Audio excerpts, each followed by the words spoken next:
Hi. Thank you very much.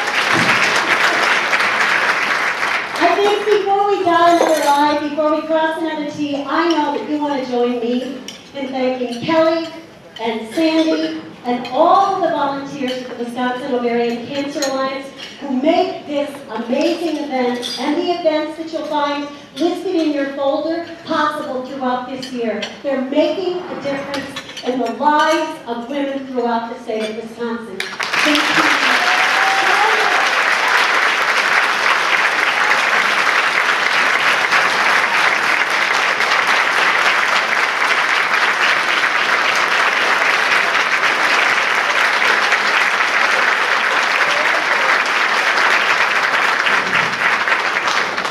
Kelly and, yes, bravo, ladies.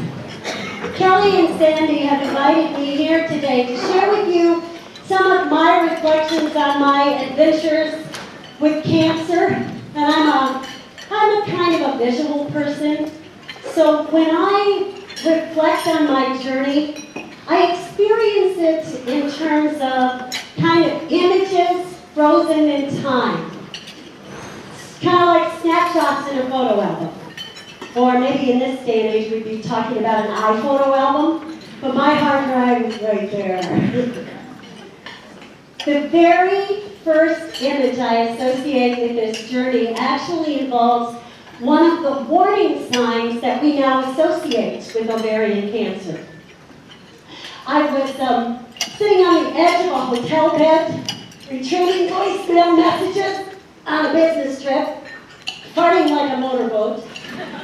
We'll come back to that. When I became keenly aware of what felt like a toad squatting in my uterus, I turned to my husband, who was sitting at the bed next to me, and I said, honey, I think I need to see the doctor. And he was like, why? And I said, because there's a toad in my uterus. I don't know what's the deal. It's about the size of my fist. Snapshot. In hindsight, which is always 20/20, I know, I realize now that I have been experiencing many of the persistent, progressive warning signs we now associate with this disease that whispers. But I didn't even know there were warning signs. So I had no idea that early detection might be a good idea if I wanted to beat this. Beat. That's the way we'll remember it. B-E-A-T. Bloated. My belly would be so swollen by the end of the day that I would have to pull my shirt out and flip it out over my pants and unzip. Because mere blue jeans could not hope to contain a massive expansion. Eating issues. Eating and feeling full quickly. Or in my case, eating and gastrointestinal issues. Sweet fancy Moses. The gas. I would have my butt cheeks clenched like a lock wrench. And at the end of the day, I would be jet propelled out of the classroom. B-E-A. Abdominal pain for pressure, we've already discussed. My toad. B-E-A-T. Tinkle, tinkle, tinkle, tinkle, tinkle. Urinary tract issues? Yeah, okay. Got an amen over there. Tinkle, tinkle, tinkle. I'm a teacher. I teach middle school and high school kids how to do improvisational theater. And probably about midway through the day, I start announcing breaks. All right, let's take 5, and then we'll pick it right up from where we left off. Excuse me? What? Yes, I realized we just took a break. We're taking another one. And I would elbow these kids out of the way to beat them to the bathroom. B-E-A-T. If we learn the symptoms, then we can teach them to other women. And if God help us, their body starts whispering, they'll know what to listen for. Now, in my case, this whispering, again, kind of loud, it had found its voice. The next image involves those purple latex gloves being peeled from my primary physician's hands after she finished the pelvic exam. She peeped up over my knees, all 4'9" of her. Laura, you know what? I think that we are going to run a couple of extra tests. Those ovaries of yours are just a little bit on the high side of normal, but no, nothing to worry about. Snapshot. The next is of my surgeon's face swimming into view as I came up out of anesthesia. Her face spoke volumes. I spoke one word. Oh, shit. She took my hand. Laura, you have ovarian cancer. Her mouth kept moving after that. She talked about ovaries swollen the size of peaches or pears, implants like little tiny peas, pomegranates bursting with tiny black seeds. Fruit and vegetable analogies went on for days. Do you understand what I'm saying? Snapshot. The next is more like a quick time movie, actually, than it is a snapshot. I leapt off the examination table, my pants pulled around my ankles. I threw my arms around my gynecologic oncologist's neck as he was giving me the pathology report, and I said, 2C? 2C! Thank you, thank you, thank you, thank you, thank you. His little face kind of scrunched up in a confused mask, and he went, Laura, I've got to tell you, this is a first. Snapshot. Coming into the cancer center to make my first chemotherapy appointment, we met Trudy, the receptionist. Oh, God, where did I put those appointment cards? Oh, there they are. It was a snake. All right, now you are all set for next Wednesday at 9:30. Oh, Lord. Tears were streaming down my face. I was leaking grief. Laura, I'm going to tell you a secret. It's not always going to be this hard. She pointed to the wig on her own head. You know, it's really weird. It starts to feel normal. She handed me the card, and she winked a lashless eye. Snapshot. It was in that very moment that I realized, really for the first time, that I was going to lose my hair. I said to myself, I'm going to lose my hair. I know it's weird. I've always hated my hair. I have the world's smallest head, and it's crowned with thin, wispy strands of dryer lint. I was really looking forward to the whole wig experience, you know? I had a schedule. It was a couple weeks after diagnosis, but I went to visit the wig shop at a strip mall near my home in Minneapolis, and flanked on the left by my best friend Diane, and on the right by my husband. We crossed the threshold. Oh. We were greeted by a salesperson who was a transplanted Georgia peach. And she was passionate about hair. Oh, darling, picking out the perfect wig is an art form. You have come to the right place. Come on in now, sit down. Sit down. Oh, y'all know this is just going to make all the difference in the world. And honey, you do not want to skimp on this. No, you do not. A woman's hair is her crowning glory. You want to spend whatever it takes to feel good about yourself. You need to think that this is an investment. An investment? I was like, my God, how much is this thing going to cost? You know, our cancer ladies even hold on to them after their hair grows back. Oh, yes, they do come in so handy when you don't have time to style everything up just so. Or, you know, it makes a wonderful donation to another unfortunate, such as yourself. You know, when you no longer need it or you pass away. Pass away? Did you just say that? Okay, never mind. I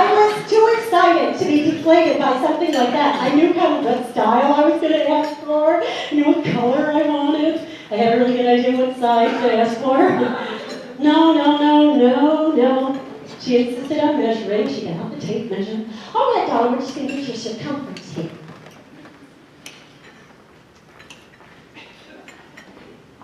Get the crayon.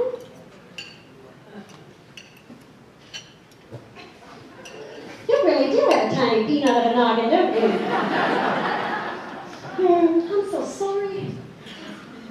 We don't carry many smalls or extra smalls in stock. God, I felt like a pinhead at the circus. But you know what? I do believe we have child's wig tucked away. Yes, we do. Her mama ordered it for her, but then she died. I know right where it is. Away she went, and she came back with this plastic bag filled with auburn curls. All right, I think that's going to be just the thing. So let's get this wig cap on. Look like my grandma's old stocking. She put my hand. There we go. Now we tuck these stray strands up underneath. It is just a tragedy what happens to y'all's hair with that chemotherapy. How horrified would this woman be to learn that I've not had a drop of chemotherapy? This tragedy was my hair. Oh, back in. She unzipped the Ziploc bag and took out the table of curls. Now all y'all need to do is just take it out of the bag and get a good shake. The thing expanded to like 3 times its size. Now, grab hold of those 2 tabs in the front there. Okay, hold on tight. We'll stretch this in place.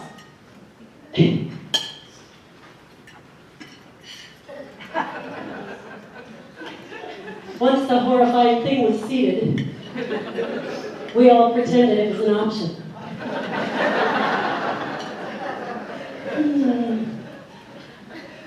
You know what I think? I swear to God I wanted to be respectful.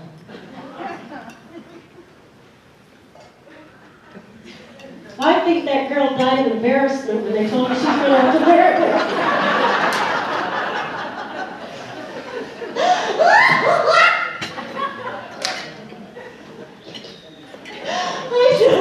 I just was out of control. I couldn't stop laughing.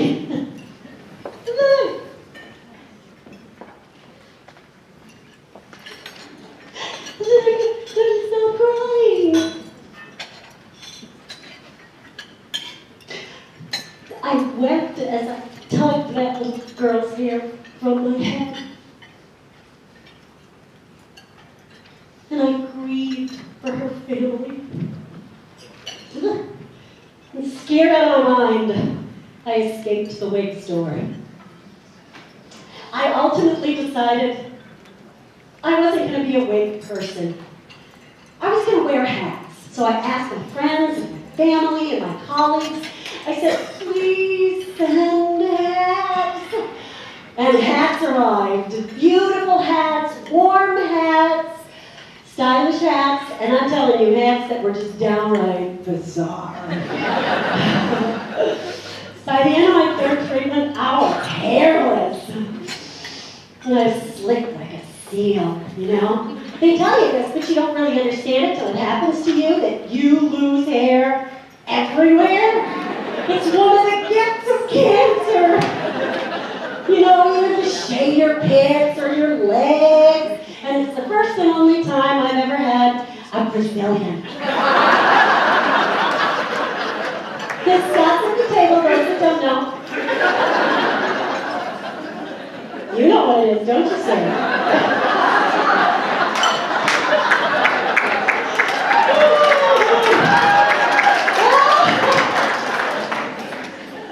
I know, we're laughing about this, but this is traumatic.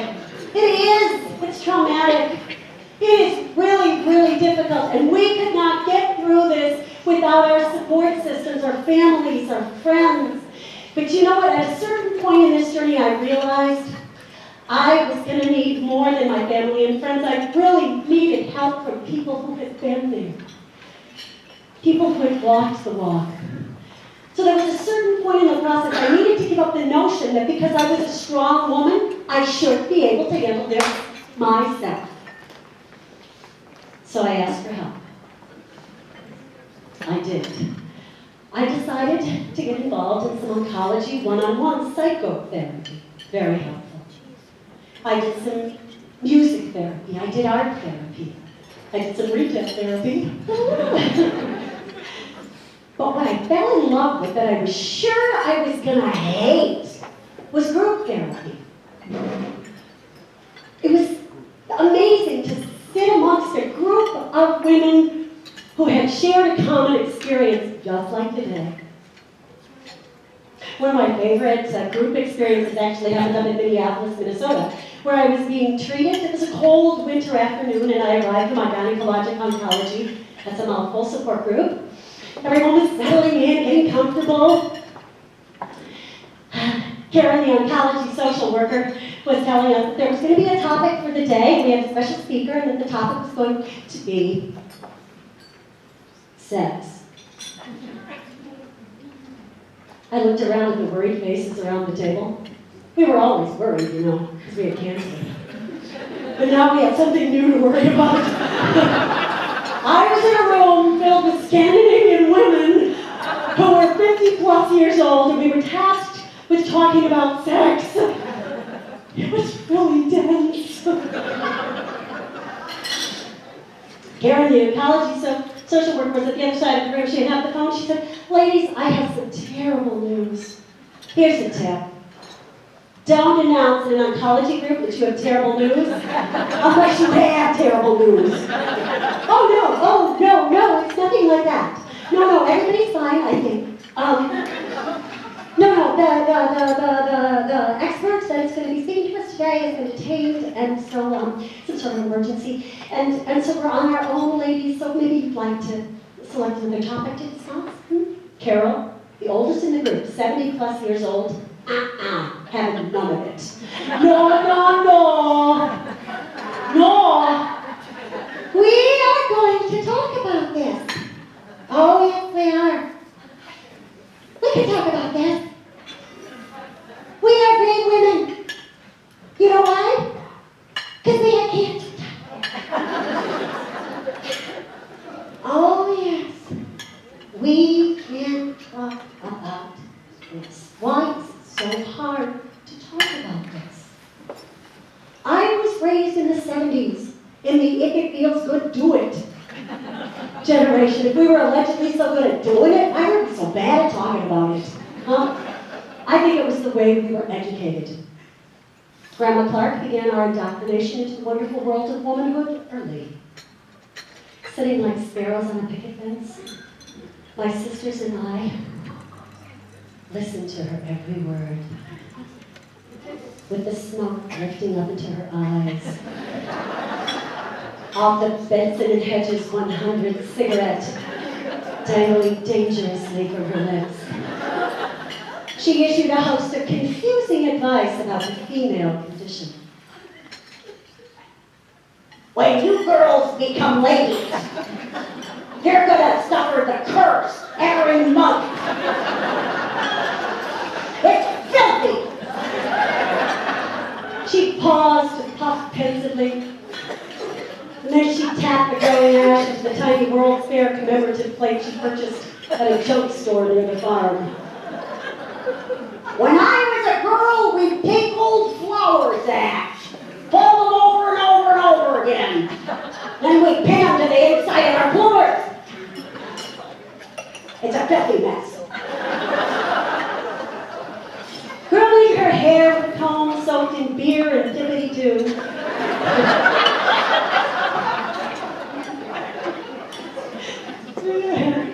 She corkscrewed the wispy strands into nests and then secured them to her head with crisscross button things, while she briefed us on the horrors of childhood. A few seconds of sexual satisfaction for what? 9 months and 18 years of hell!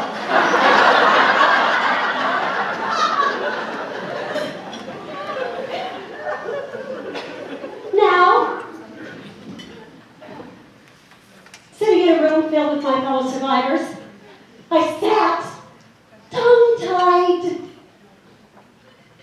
and I didn't have anything to share. I didn't have anything to learn. I couldn't even think, because the only formal education I had ever had about sex came from Father Schmelzer, my sophomore year. 12 minutes. We were divided by gender. The boys were at an undisclosed location in the school watching a film strip. The girls were herded into the chapel. Father began. Ladies, today we will be learning about sexual relations. Now, boys and girls sometimes develop sexy feelings for each other. Ah, these are beautiful feelings when married people have them. But they are very dirty and impure feelings when unmarried people have them. Now, when unmarried people have these feelings,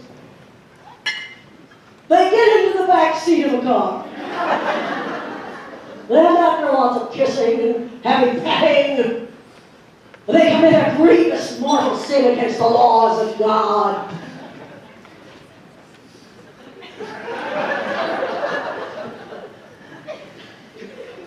We lean forward in anticipation of what might come next. Nothing? Well, it appeared Father had finished early.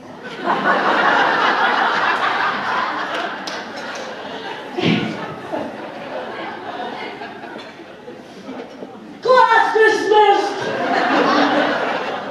Go to the library and ponder what you have learned. All right. Now, leaving my support group meeting that evening, I felt a surprising surge of sympathy for Father as I sort of relived the highlights I chose to share. God, I said to myself that I should say that out loud. Oh, but I gotta tell you guys, you know what? Even as embarrassing as it felt, I was reassured to know that there were other women who shared the same kind of apprehension and confusion about post-cancer intimacy as I did. Support. I couldn't have gotten through this without support. I needed all kinds of support. I still do. And it's right here for the asking. Support from her family, friends. Snapshot. Support from our caregivers. Snapshot. Support from organizations like the Wisconsin Ovarian Cancer Alliance and the Ovarian Cancer National Alliance. Snapshot. You take these strands and we weave them together to form a tapestry that is the very image of wisdom, strength, and hope. Snapshot.